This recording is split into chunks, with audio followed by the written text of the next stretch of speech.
Vamos lá, então, quinto ano para aula de História, do livro de 122 a 128. Nós vamos continuar falando sobre a escravidão. Não esqueçam de colocar lá no caderno as observações, o que tem hoje, tá bom? Durante todo o período, a resistência à escravidão. Durante todo o período de ocorrência da escravidão no Brasil, houve resistência das pessoas escravizadas. Entre as maneiras de resistir estava a manutenção de costumes e tradições da África. Mesmo sujeitos ao trabalho escravo, os africanos realizavam festas e comemorações como forma de manter vivas suas raízes culturais. Nos engenhos, muitos trabalhadores escravizados resistiam de diferentes maneiras. Mesmo vigiados por capatazes, eles procuravam realizar as tarefas cotidianas de modo a causar prejuízos aos senhores. Por exemplo, quebrando os instrumentos de trabalho e queimando plantações de cana-de-açúcar. Alguns, entretanto, buscavam libertar-se do regime de escravidão por meio da fuga. A fuga pode ser considerada uma das principais formas de resistência dos escravos. Ao fugirem, muitos deles formavam comunidades escondidas na mata, em regiões de difícil acesso. No Brasil, essas comunidades receberam diversas denominações, como quilombos, mocambos, ladeiras e magotes. Existiram milhares dessas comunidades em quase todas as regiões do país. A maioria era formada por pequeno número de habitantes, geralmente menores de 100 pessoas. Entretanto, algumas chegaram a ter milhares de habitantes. O principal quilombo formado no Brasil foi o de Palmares, no século XVII.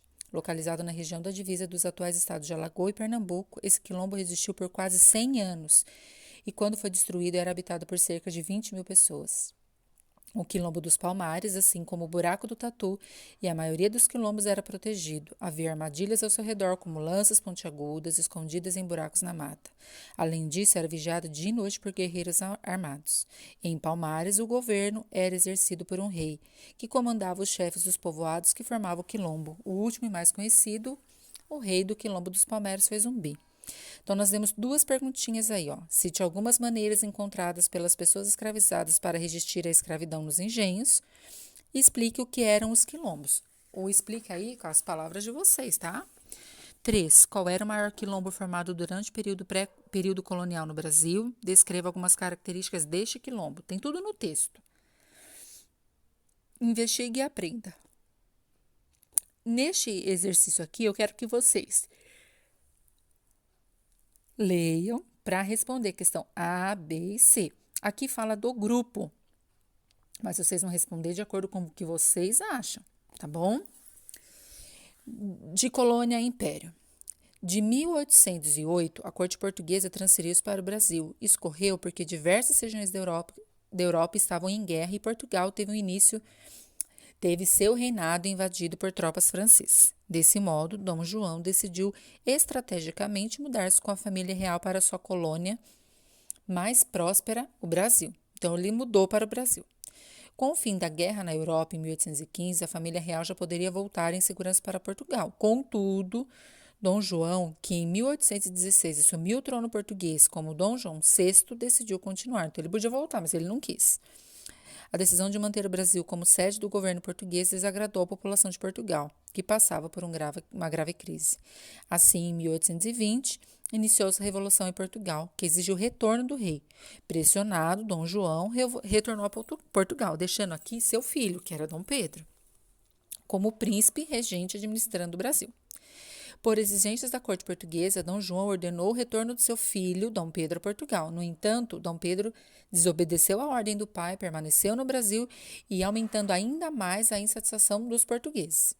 Cada vez mais distante de Portugal e com o apoio dos políticos brasileiros, em 7 de setembro de 1822, Dom Pedro proclamou a independência do Brasil, permanecendo no poder ao ser nomeado imperador do Brasil, com o nome de Dom Pedro I. O sistema político independente continuou a ser a monarquia. Então, a gente vai falar um pouquinho aqui do primeiro reinado. Após a proclamação da independência, em 1823, foi armada uma Assembleia Constituinte para elaborar uma Constituição para o Brasil. Porém, Dom Pedro I dissolveu a Assembleia, impondo uma Constituição em 1824. Ele fez e colocou lá, não deixou ninguém discutir sobre a Constituição. De acordo com essa primeira Constituição, os poderes foram divididos entre executivo, legislativo e judiciário, além do poder moderador, que era exercido pelo Dom Pedro e que lhe conferia total autoridade sobre os demais poderes. Segundo essa Constituição, nem todos podiam votar. As mulheres, por exemplo, não podiam votar ou sequer candidatar para cargo político. Além disso, as pessoas escravas que formavam parte dessa população continuaram excluídas.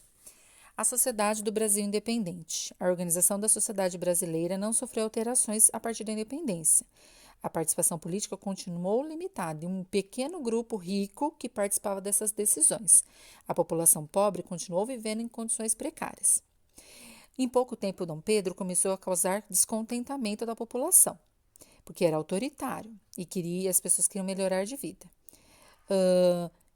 Pressionado em 1831, o imperador abdicou do trono e deixou seu filho aqui, com 5 anos de idade, para tomar conta de Portugal, ou tomar conta do Brasil.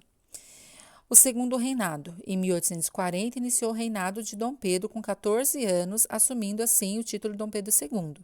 Seu governo foi marcado pelo poder político central. Além disso, nessa época, havia um grande crescimento do café, que tornou uma atividade econômica importante.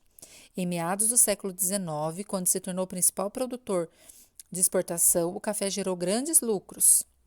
A modernização do Brasil. A enorme riqueza gerada pelo café impulsionou a modernização do nosso país. A partir daí, tinha telégrafo, telefone, iluminação pública, serviços de esgoto. Pratique e aprenda. Essa imagem feita sob encomenda de Dom Pedro I representa a população aclamando a monarquia brasileira. Logo após a independência, observe, leia o texto e responda. Então, vê a foto, olha o textinho rosa e responde as 2 questões, a letra A e a letra B. São simples, só precisa prestar atenção, senão não vai conseguir responder. A chegada dos imigrantes. Grande parte dos imigrantes que chegaram ao Brasil. Pessoal, esse é para outra aula.